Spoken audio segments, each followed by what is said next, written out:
Wednesday, November 19th, 2025, you are listening to the Daly Dose Sports Podcast, and I am your host, Clint Daly, coming to you from the Mile High City here in Denver, Colorado, and we are back for another week of talking sports with a dose of common sense. Hey, happy Wednesday to you. Hope you had a good weekend. Hope your week is going well. Hope you, your family, your friends, everyone in your world is staying strong and healthy right now. And hey, I'm just going to let you know right up front, I've got a couple things I've got to attend to. Don't worry about that. This week on The Dose, I have compiled a few Daly Dose top fives from past episodes. And I'm telling you right now, we are going way back into the Daly Dose archives. We are going back to the earliest days of the podcast, but these Daly Dose top fives are from past episodes and they are heavily NFL flavored. We will look back at some top fives from the very earliest days, and we're going to specifically be looking at some NFL quarterback top fives. So hey, sit back, relax, and enjoy some of the best of the Daly Dose Sports Podcast.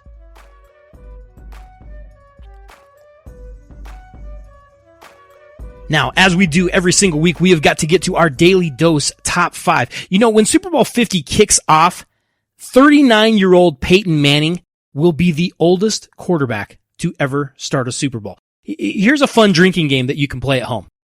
It might be drinking, whatever, Kool-Aid. I'm not like trying to advocate, underage drinking. I'm just saying here's a drinking game if you are an adult that you could play along with. Fun little Super Bowl game that you can play. When they mention Peyton Manning, every time they mention him, every time they say his name, do they say his age with it? The 39-year-old, the 39-year-old Peyton Manning. Peyton Manning for 39 years. Every time they say that, you got to take a drink. I'm telling you right now, you're going to be drunk by the national anthem. Because, hey, that's the biggest thing going into this. Peyton Manning is 39 years old. You're going to hear about it again and again and again and again. So I started thinking about who are the oldest quarterbacks that have ever played in this game? Because Peyton Manning is going to set the record for the oldest starting quarterback in a Super Bowl. Right now, we are going to count down up to this point, the Daly Dose top 5 oldest quarterbacks to start a Super Bowl. Now keep this in mind. Not good quarterbacks. I'm not rating them. I'm not saying the winning quarterbacks. I'm just saying they're old. These are the oldest guys to ever start and ever play. And I'm not doing any repeats. So if one guy's on here twice, I'm only putting him on here once. The top 5 oldest quarterbacks to ever start a Super Bowl. Number 5. In 2003, it was Super Bowl 38. 37-year-old Rich Gannon led the Oakland Raiders to an 11-5 record. He threw 26 touchdowns during that season. It was the last time the Raiders were, relevant. The problem was for Rich Gannon in that Super Bowl, he faced a really good Tampa Bay Buccaneers defense. I mean, you think about that defense. They had Warren Sapp. They had Derek Brooks. They had John Lynch. In the game, it didn't go well for Gannon. They forced 5 interceptions from Rich Gannon and a fumble. 3 of his interceptions were returned for touchdowns. The Tampa Bay Buccaneers blew the Raiders out 48-21. Didn't go well for the old guy there. Number 4 on our list, back in 2008. Somehow, in Super Bowl 43, 37-year-old Kurt Warner did the impossible. He led the Arizona Cardinals to the Super Bowl. Think about that for a second. He led the Arizona Cardinals to the big game. It's just crazy to think about. They faced the Pittsburgh Steelers in what was a really good game. And you know what? Kurt Warner was pretty good. He had 1 interception, but he was 31 of 43 for 377 yards and 3 touchdowns. When you think about that game, Kurt Warner actually led the drive to give the Cardinals the lead with just over 2 minutes left in the game. The only problem was they left a little bit too much time for Ben Roethlisberger. They went back down the field. Ben Roethlisberger takes the Steelers offense 78 yards for the winning score. Steelers win 27-23. Hey, Kurt Warner, I think he's a very underrated quarterback. I've told you that before. I think that's a guy who just understood how to play the position, understood the throws he needed to make, the reads he needed to make. Kurt Warner was really good. One of the oldest quarterbacks to ever play. Number 3 on our list. Got to go back a little ways. Super Bowl 5, 1970. Johnny Unitas was also 37 when he led the Colts into Super Bowl V against Dallas. The Colts had gone 11-2-1 that season. But I'm telling you right now, if you are ever looking up Super Bowls, or maybe you're watching, around this time of year, they start showing some of the great highlights and America's Game and all this kind of stuff. And they start Super Bowl V. Feel free to skip Super Bowl V. Super Bowl V was a horrible Super Bowl, full of blunders. You want some evidence? 12 turnovers in this horrible game. It was just an awful, awful game. Both teams, I don't know if they were tight. Neither team could really get into a rhythm. Johnny Unitas ends up getting knocked out of this game and was replaced. He had a rib injury, was replaced by Earl Morrall, who came in and actually generated 10 fourth quarter points to get the Colts the win. The Colts won 16-13 on a field goal. Here's another weird part to Super Bowl V. The MVP, linebacker Chuck Howley, for the Dallas Cowboys. It wasn't the Colts. It's the only time in Super Bowl history that the winning team didn't also have the MVP on their team. They gave it to Howley on the other side of the field, even though he had lost. Super Bowl V was a weird game. Johnny Unitas, our number 3 entry on our list. Number 2 on our list of oldest quarterbacks to ever start a Super Bowl. We only got to go back, 2 years? 2013, Super Bowl 48. Peyton Manning was also 37 years old. And Peyton Manning, people forget it was just 2 years ago. Peyton Manning put up the most prolific season in NFL history. Think about this. 5,477 yards, 55 touchdowns. The Denver Broncos scored 606 points. They averaged 38 points a game. You look at the game, Manning obviously faces the Seattle Seahawks. His numbers don't look horrible. 34 of 49 for 280 yards, 1 touchdown, but he had 2 interceptions and he had a fumble, and Denver got blown out 43-8 by Seattle. I think that the thing that always registers in everyone's mind in that game was that initial snap got by him, went out the back of the end zone, and they had the safety right from the beginning, and you just felt like the air went out of that Denver team. But hey, Peyton Manning, 37, and was closing in on 38 when that game was played. Our number 1 entry on the Daly Dose top 5 oldest quarterbacks to ever start a Super Bowl. This guy was 38. Remember, Peyton Manning is now 39. He's going to be starting next Sunday in Super Bowl 50. But in Super Bowl 33 in 1998, it was his boss, John Elway. John Elway, he actually sat out 4 full games in that 98 season. You remember they won it all in 97. That following season when he came back, he actually sat out 4 full games, had a few different injuries, had a hamstring injury, had like an ankle injury, a shoulder injury, just a few nagging little injuries that he had throughout the year. The Broncos went 14-2. Bubby Brister came in as a backup and was 4-0 in relief of Elway. But once the playoffs started, Elway was back. The running game was going. The defense was okay, but the running game was really, really, really good. The Broncos beat the Dolphins, the Jets, and the Falcons in the postseason by a combined score of 95-32. They blew out everybody. No one even kept them within single digits. In the Super Bowl 33, the Broncos blow out the Atlanta Falcons 34-19. Elway named the most valuable player. Went 18-29, 336 yards, had a touchdown passing and had a touchdown rushing, named the MVP. So the oldest guy to ever start in a Super Bowl, won it and was named the MVP. Something to keep in mind as we get ready for Super Bowl 50 and Peyton Manning going in there, and he will take the crown of oldest starting quarterback to ever start a Super Bowl. As we do every single week, we need to get to our Daly Dose top 5. I was thinking about the top 5, and I was looking at Cam Newton and some of the things that he brings to the table. Some of the things that he can do, the way that he runs an offense, the way that he's involved in the rushing game as well as the passing game, the snap that he has on his passes. I think there's going to be, at least there's a possibility for, there's a chance that Cam Newton could be one of those guys that kids are looking up to in another 10 years. They're saying, I kind of patterned my game after the way that Cam Newton did. Now, it's early to say that. I'll be honest, it's early to say that. Because let's be real, it was just like 3-4 years ago, we were saying the same thing about Colin Kaepernick. So I'm a little hesitant to put Cam Newton in there, but he's just one of those guys that he could create a generation of players following him that kind of try to do things the way he did. So today, for our Daily Dose top 5, we are going to list 5 quarterbacks that changed the game for future generations. Top 5 right here. Number 5 on our list has to be Fran Tarkington. Fran Tarkington, known as the Scrambler, there had been runners before, and this is back in the 60s and 70s. There had been runners. We had seen guys like Bobby Douglas that just ran the ball. He was kind of Tebow before Tebow. He just ran the ball and ran the ball and ran the ball. Wasn't a very good thrower. Fran Tarkington changed the game. When he played for Minnesota in the 60s and 70s, it wasn't that he was a runner. He was a scrambler, and he bought time with his legs so that he could still attack you with his arm. He kept plays alive.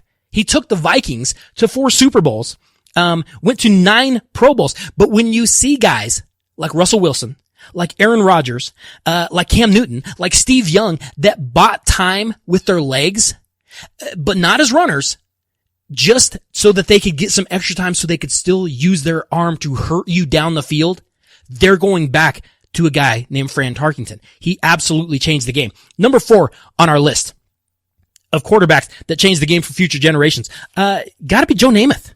Broadway Joe. Understand this. When we're going back to these kind of days, there was a time no one thought pro football would work. College football was king. Nobody thought the pro game was going to be, anything popular, and it certainly wasn't going to be what it is today. But when Joe Namath came along in the AFL with the New York Jets, he came along and he totally changed the way we looked at football players. He was throwing the ball all over. He was brash. He was a little bit cocky. Sound familiar? Kind of sounds like, Cam Newton. He had the ads. He was doing TV ads. He was hanging out in the social scene. He was being seen in New York. That's why he was being called Broadway Joe. Every quarterback coming since them that has these big contracts that we look at and we think, oh, I don't know if he's a cool guy. Oh, he's the quarterback of the team. Oh, well, then he's a cool guy. That is all going back to Joe Namath. Joe Namath wore the white shoes and everybody copied him. Joe Namath had the crazy hairdos and everybody copied him. Joe Namath was wearing the fur coats and he just made being quarterback cool. When you look at some of these guys now, they're not cool. When you look at Andrew Luck, I've got news for you. If he's not playing quarterback, he's just Big Andy. He's not anything cool. He's cool because of Joe Namath.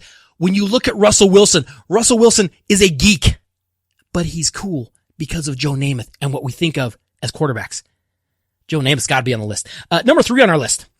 When you see, and we see it in the college game, we also see it in the pro game, you see these quarterbacks go up to the line and they're looking at the defense and they're reading the defense and they're seeing where the linebackers are. They're seeing where the safeties are. They're seeing what coverages they're getting. And then once they recognize what the defense is in, then they call the play that they want. They get the play that they want and they snap it. You see Peyton Manning do this. You see, Tom Brady do this. You see, Eli Manning do this. You're seeing this more and more and more. This all goes back to the Buffalo Bills, Jim Kelly. Because Jim Kelly, was running the no-huddle offense, walking up to the line, reading what the defense was giving him, and then making his calls. He went to 4 Super Bowls, basically calling all his own plays. It's pretty incredible when you think to what Jim Kelly was doing. Yes, they lost those 4 Super Bowls, but Jim Kelly took the Buffalo Bills to the Super Bowl. And he did it, calling his own plays, and running a spread offense that was way before its time. Now we see spread offense everywhere. We see it at the college game. We see these college kids go up to the line. They look over to their coach. Their coach holds up a picture of Mickey Mouse and then they go, okay, call the Mickey Mouse play. And then they run the play. That's what Jim Kelly was doing 20, 30 years ago with the Buffalo Bills. Jim Kelly, without question, changed the way the game was played. Number 2 on our list. Number 2 on our list has got to be Doug Williams. Doug Williams was not the first black quarterback, but what Doug Williams did was he won the biggest game on the biggest stage as a black quarterback. And he inspired a generation of kids that for so long had heard, well, you can play football, but you can't play that position. And the thing about Doug Williams that he did Wasn't that he did, because there's many times there's this stigma. Well, they do it because the black quarterback has success because they're more athletic. The black quarterback has success because he's just faster than ever. That wasn't the case with Doug Williams. He did it with, he was a hard worker. He was a smart guy. He stayed in the pocket. He outworked everyone else. That wasn't what, young kids had seen up to this point. When you look at guys like Robert Griffin or Vince Young or Cam Newton or Donovan McNabb or Michael Vick or some of these Russell Wilson, players, they looked at a guy like Doug Williams and said, he can play the position. And it has nothing to do with athleticism. It has to do with hard work. It has to do with dedication. It has to do with preparation. And that's what Doug Williams brought. He wins the Super Bowl. Also, when you think back to that Super Bowl, you might look at the Super Bowl that he won, Super Bowl 22 against the Denver Broncos, 42-10. It was a blowout. That's not how the game started. The game started with the Broncos taking a 10-0 lead on the Redskins. And Williams getting hurt, leaving the game with a hyperextended knee, and then coming back and taking them apart. This wasn't given to him. This wasn't anything that he was given because he was just on this great team and they just plowed through the Broncos. Doug Williams took it and changed the game. He's inspired a whole generation of young quarterbacks to do the same. Number one on our list of quarterbacks that changed the game for future generation. I don't know if this is close. I don't think it is. It has got to be the Baltimore Colts, Johnny Unitas. Johnny Unitas revolutionized the position of quarterback. I want you to think about this. Johnny Unitas was one of the first quarterbacks to ever start throwing timing patterns. When you take a snap and you take 3 steps back and you know this receiver is going to go 6 yards down and cut in and I'm going to throw it whether he's there or not, that all goes back to Johnny Unitas. 3-step drops, 5-step drops, 7-step drops, timing patterns that when I get my back foot back there, I know he's going to be breaking and I'm going to throw it to a spot. I'm not just going to go back and look for a guy that's open. It was a pass-first offense. He created the hurry-up 2-minute offense. Johnny Unitas was a 4-time champion, 10-time Pro Bowl. Every modern quarterback, and I don't care who we're talking about, going back to the 70s, Bradshaw and Stabler and Staubach, into the 80s with Kelly and Marino and Elway and all these guys, Montana, Young, you name the quarterback, they all owe a huge debt to Johnny Unitas. He absolutely modernized the quarterback position.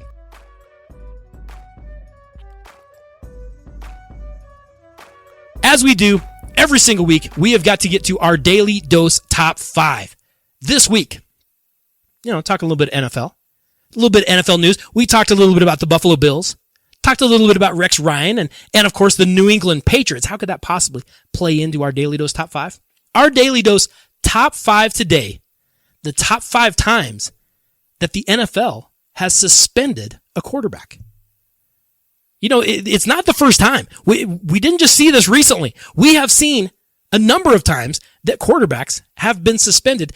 Today on the Daily Dose, our Daily Dose top 5 times the NFL suspended a quarterback. Number 5 on our list, gotta be Art Schlichter. Do you remember the Ohio State quarterback? He was drafted by the Baltimore Colts back in 1982, 4th overall in that draft. The problem was that the Colts didn't realize that dude had been gambling since like high school. Like he was going to horse races, he was going to dog races, anything you could bet on, he was going to bet on it. Now, you might remember Schlichter in college and not realize it. You actually might. Remember that time that Ohio State threw an interception in the bowl game against Clemson? And Charlie Bauman, a kid, intercepted it and then he ran into the sideline. And head coach for Ohio State, Woody Hayes, helped him up and then just started pummeling him and hitting him in the head, completely lost his mind punching him. Well, Schlichter was the guy that threw that interception. Schlichter had been gambling all the way through college. In fact, he had blown his rookie contract by mid-season of his first year.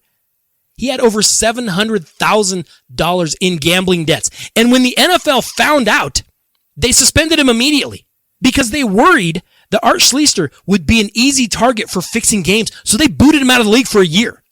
And they said, no, we can't have this guy in there because if any of these loan sharks find out, they're going to come at him knowing full well he owes them a ton of money. And he never quite got back because no one wanted to touch him. He was poison after that. He was hands off. You didn't want to go anywhere near Art Schlichter because you would always run that risk of, at least the accusation that maybe he was involved in gambling. Maybe he was fixing games. Maybe he was shaving points. No one's going near that. And since he got suspended, he's been in and out of jail multiple times, illegal gambling, various frauds. He is currently serving jail in Ohio for $1 million ticket scam that he put together. Oh, and as part of his parole, he also tested positive for cocaine. Art Schlichter got suspended. Schlichter got suspended and never did come back. Number 4 on our list, quarterbacks that got suspended by the NFL. Jeff George. Remember Jeff George when he was down with the Atlanta Falcons? He got suspended because he got into a huge argument with his head coach, June Jones, on the sideline, and everyone saw it on TV. Apparently, Jeff George felt like his head coach, June Jones, didn't exactly have his back. Like, the media would go to June Jones, and June Jones would kind of, well, Jeff needs to play better. Well, Jeff isn't quite doing the job. And so on the sideline, Jeff George went over and lit into June Jones. They had a huge argument right there on TV, and they suspended him for 4 games for violation of NFL personal conduct policy. Yeah, Jeff George got suspended. Number 3 on our list. Remember, it was just 2007? Michael Vick pled guilty to federal charges for running a dog-fighting ring, and they found out that Michael Vick had fronted most of the money for an illegal gambling operation that was going on in conjunction with the dog-fighting ring. Vick served 18 months in Leavenworth, Kansas. And I'll be honest, I give Michael Vick a ton of credit. It seemed like he came back from all of that a changed man. Played another 7 seasons in the NFL. But, Michael Vick has done a ton of charity work. He's done a lot of work with at-risk youth. And, of course, Vick, being from Virginia Tech, he collected a ton of money for that Virginia Tech massacre to try to help some of those families out that were affected by it. I give Michael Vick a ton of credit. But back in 2007, he got suspended from the NFL and was out of the league for 2 years. Michael Vick, another guy that got suspended. Number 2 on our list. You might have forgotten this one. You might have forgot it. Back in 2010, Pittsburgh Steelers quarterback Ben Roethlisberger got suspended for 6 games. It was eventually reduced to 4. Roger Goodell suspended him after he was involved in 2 different cases in which Ben Roethlisberger was accused of sexual assault. But here's the thing that kind of stood out to me. Following the announcement, Steelers owner Art Rooney stated he was disappointed that it was 6 games and he hoped it would be reduced. It was reduced to 4. But that he completely supported the decision. The NFL has to have room to rule. They've got to run this the way that they think that they need to, and Ben needs to sit down. Ben Roethlisberger sat down for 4 games. Nobody fought it. Nobody argued it. Finally, number 1, the top time the NFL suspended a quarterback. What else could it be? The New England Patriots, Tom Brady, got suspended for his role in Deflategate. And no, I don't want to rehash all of Deflategate. But it's not the first time that a quarterback has been suspended. And Tom Brady is going to return this week. He's going to come back. He's going to face a very undermanned Cleveland Browns team, and he's probably going to blow up. But the one thing you have to keep in mind, it wasn't the first time this has happened. Big name quarterbacks do get suspended. And Tom Brady, whether you like it or not, was doing something. Maybe it wasn't anything worth being suspended over. Maybe it wasn't that big of a thing, but he was doing something. He was doing something. You know what all 5 of these guys have in common, though? You're not going to forget it. You're not going to forget what they did. Like, it might take a little bit of reminding, but you're going to remember it. And as unfortunate as that is for a player as great as Tom Brady, because I truly believe he is a great NFL quarterback, he's always going to have that stigma next to his name that he was suspended for doing something he probably shouldn't have been doing. And maybe it's forgotten. Maybe we look back at it and we say it's like Ben Roethlisberger. We look at Ben. We don't talk about that suspension now. Maybe we'll do the same thing with Tom Brady. Of course, Ben's didn't have anything to do with, bending the rules on the field. Okay, now, as we do every single week, we've got to get to our Daily Dose Top 5. Our Daily Dose Top 5 this week, this past Saturday, we saw the Houston Texans' Brock Osweiler square off against the Oakland Raiders' Connor Cook. Not exactly Bradshaw versus Stabler or Brady versus Manning. But I'm not sure if you realize there have been some awful quarterbacks that have started playoff games. A couple of them have even won playoff games. We saw Brock Osweiler. He actually won a playoff game. I don't know how. I have no idea how he won, but it has happened before. So right now, we will count down our Daily Dose top 5 worst quarterbacks to ever start a playoff game. Are we ready? Number 5 on our list. The city of Houston has a history of quarterback excellence. From Dan Pastorini to Warren Moon to Steve McNair to... okay. What I'm saying is there haven't been that many great quarterbacks that have played in Houston. But in 1990, the Oilers qualified for the playoffs. Unfortunately for them, Warren Moon dislocated his thumb in Week 16 against the Cincinnati Bengals. So 2 weeks later, when they met the Bengals in the wild card round of the playoffs, backup Cody Carlson got the start. He actually wasn't horrible. He went 16-33 with 2 touchdowns, but the Oilers got blown out 41-14 by Boomer Esiason and the Bengals. Carlson in his career started 19 games. He actually went 11-8 as a starter. For the career, he threw 21 touchdowns with 28 interceptions. But hey, he started a playoff game. Something to be said for that, right? Well, maybe. All right, number 4 on our list. Worst quarterbacks to start an NFL playoff game. You know, always a fun game to play with New England Patriot fans that are, more of the bandwagon persuasion. Naming the starting quarterback prior to Tom Brady. Let's be honest, they have no idea. And if you really want to separate the real fans, ask them who started the last playoff game prior to Tom Brady starting in 2001. No, it wasn't Drew Bledsoe. It wasn't Matt Castle. It wasn't Hugh Millen, Doug Flutie, Steve Grogan, Tony Eason. No, it wasn't any of those guys. In 1998, under Pete Carroll, yes, that Pete Carroll, it was Bledsoe that broke a finger on his throwing hand. So in came backup Scott Zolak. Zolak started 7 games in his career. He was 3-4 as a starter. And in the playoffs in 1998, he faced the Jacksonville Jaguars in the wild card game. He completed just 21 of 41 passes. He had an interception. The Jags actually blew out the Patriots 25-10. And Zolak became the answer to a trivia question. Hold on to that one. You can use it on your friends at the bar. Number 3 on our list. I know it sounds insane. It sounds crazy. But back in 2002, the Cleveland Browns were in the playoffs. No, seriously, they were. The Brownies had gone 9-7. Again, we saw a starter get injured, though. Quarterback Tim Couch broke his leg in the final game of the season.